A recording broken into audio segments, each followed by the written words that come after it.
I am Lori, and welcome to my world. This is my intro video. It's been something I've been needing to do for quite a while, so here we are. Glad you're here with me, and I can't wait to spend more time getting to know you also. I am a midlife homeschool mama and have homeschooled for about a zillion years. My sixth child is almost finished. He's got another year and a half, and then he will have graduated. I've got a bunch of grandchildren. Our eighth one is due in May, and have always loved being a mom. I've been a stay-at-home mom for 33 years now. I was a career woman up until the point that I had my first child at 26. I was all about career and climbing the corporate ladder, and I was doing that. And then when that first baby came along, I'm just like, oh man, like all I wanted to do was stay home with her and be a stay-at-home mom. And so that's what we did.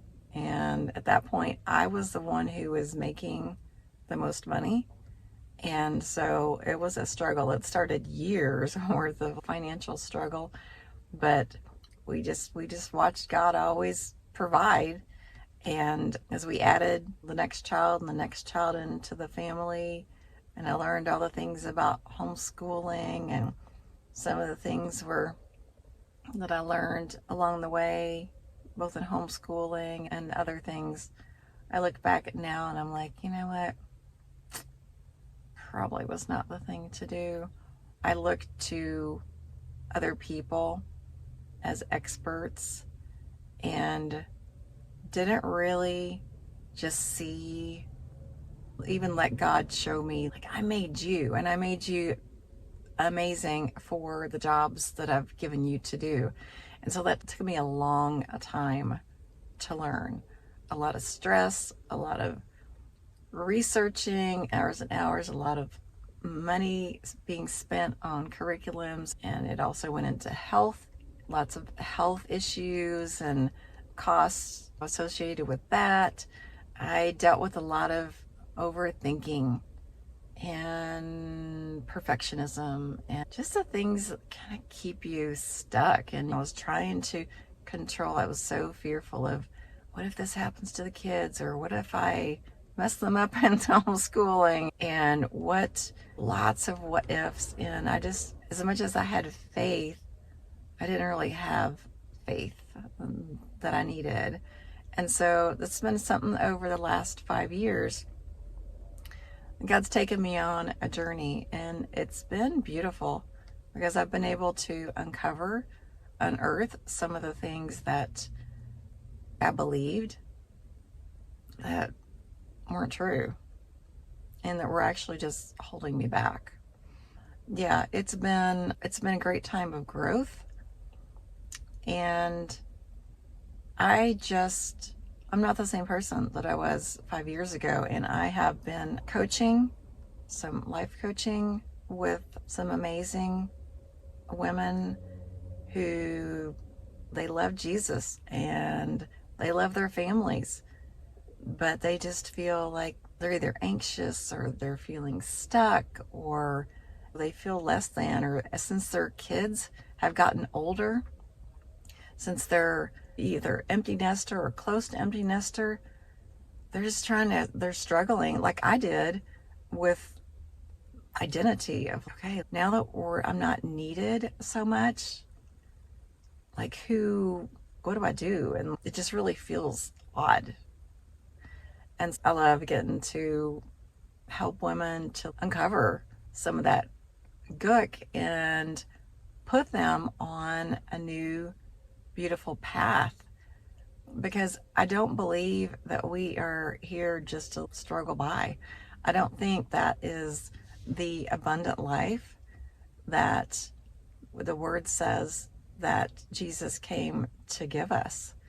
And so I love seeing the progress that I've made, and I love being able to help other women just make their own progress.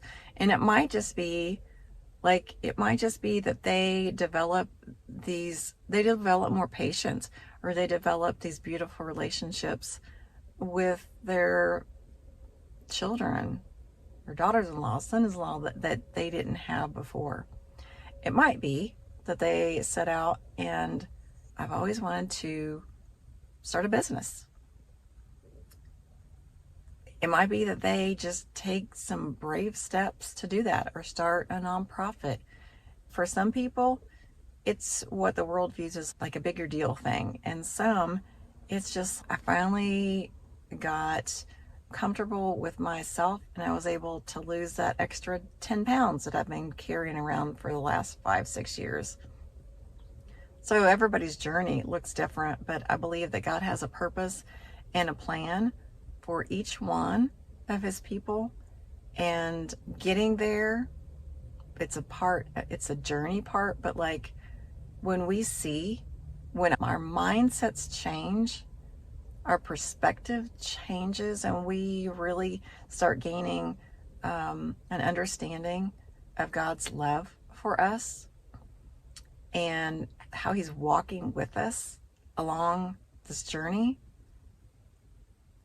And if we live an abundant life, abundant is lots of peace and calm and the finances to do what we not only need to do, but what we are called to do. If you want to give to a certain ministry, maybe you want to start a certain ministry. I've just realized that, man, like throughout the years of raising children, I lost myself. And I don't know that I ever really knew who I was, because I started having children at 26. And I think a lot of times if you go into parenthood at a younger age like that, like you've not developed who you are, or you don't know who God made you to be. Some of us at midlife or even beyond are just finding out who we are. When you find out who God designed you to be and start unearthing that true self, that God designed self, man, who knows what you will do. And for me, it was just starting to dream again, to allow myself to dream again, to have fun. There was a lot of stress with the kids. I loved being home with them, but I put a lot of stress upon myself. And so I think, what about you all? Do you dream?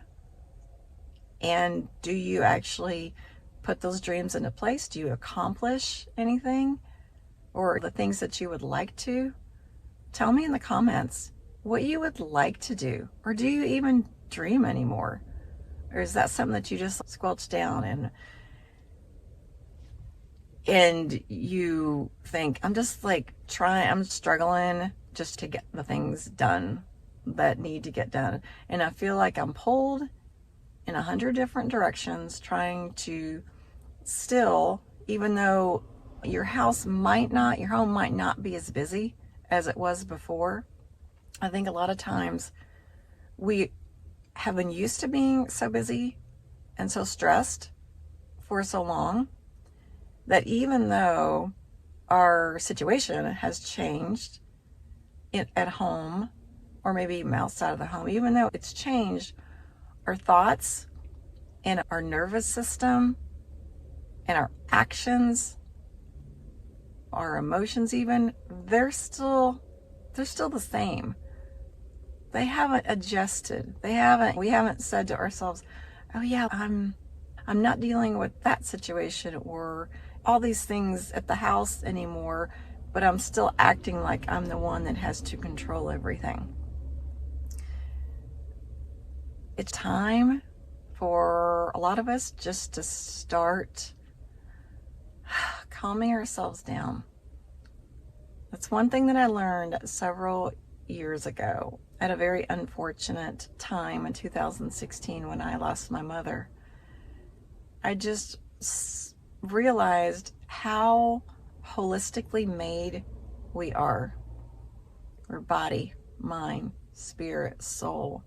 And at that point, I didn't know how it was all connected, but I knew that there was a connection. And you didn't, for example, just necessarily get sick because everybody gets sick.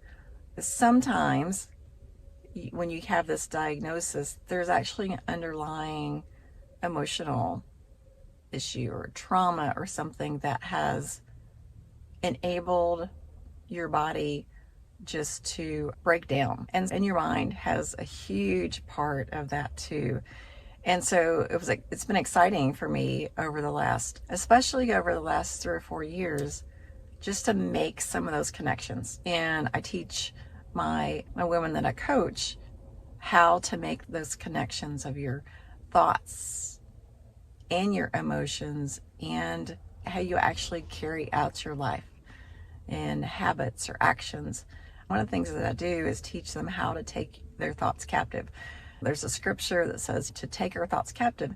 And a lot of times, I think we as believers, we know what the scripture says, but then carrying it out on a practical level it doesn't happen because we don't, how do you do that? So I love practicing that myself, and I love helping other women to see the correlation between their thoughts, their emotions, and then what they're actually doing in life. And then taking those and changing them, changing a part of them so that the whole cycle changes. And when your cycle of your thinking and your emotions and your habits or your actions change, you over time become changed. Your brain actually becomes rewired. And that's the coolest thing that I've ever seen. And what a gift that God has given to us. So anyway, I'll go into a lot more of that detail, I'm sure, along the way. But anyway, I just wanted to say hello, and I'll see you soon. Bye.